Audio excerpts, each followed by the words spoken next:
আজ আমার একটা ছোট্ট স্বপ্ন পূরণ করার দিন। আর এই স্বপ্নটা হচ্ছে আমি আজকে গেছিলাম ভ্যালেন্টাইন্স ডের একটা মিউচুয়াল গিফটের জন্য। সো এই গাড়িটা ছিল আজকে সারপ্রাইজ।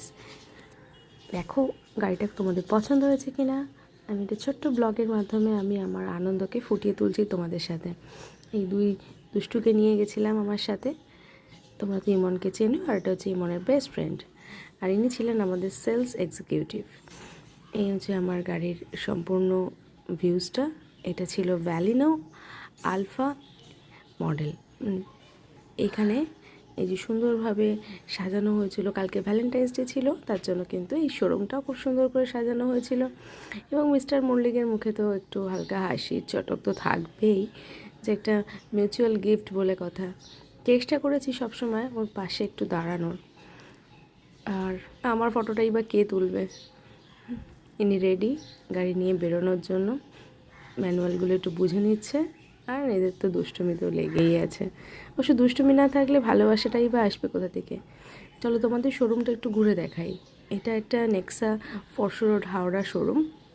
আর এখানে সমস্ত নেক্সার গাড়িগুলো রয়েছে, তাই এতগুলো গাড়ির মাঝে আমি একটু দেখে নিচ্ছিলাম যে কেমন লাগছে।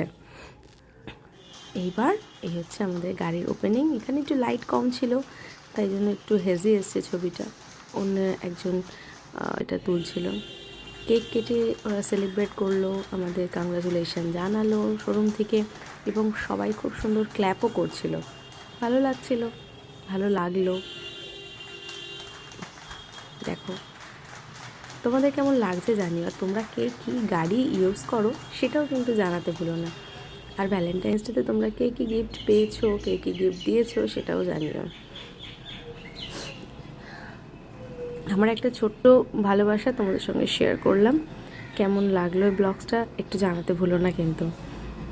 আমরা সপরিবারে চলে এসেছিলাম এই সুন্দর গাড়িটা নিতে। এই আমাদের সেলস এক্সিকিউটিভ ছিলেন আর মিস্টার সমীর, উনি গাড়ির চাবি এবং গাড়ির কিছু অ্যাক্সেসরিজ আমাদের হাতে তুলে দিলেন।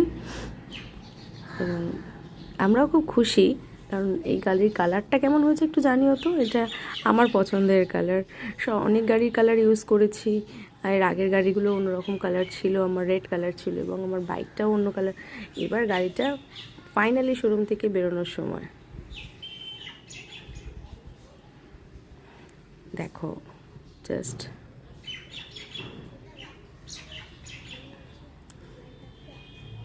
এই গাড়ি ফাইনালি শোরুম থেকে বেরিয়ে গেল। আর এই গাড়ির নাম্বার প্লেটটাও কিন্তু চয়েস করে নেওয়া হয়েছিল, চয়েসেবল একটা নাম্বার প্লেটের।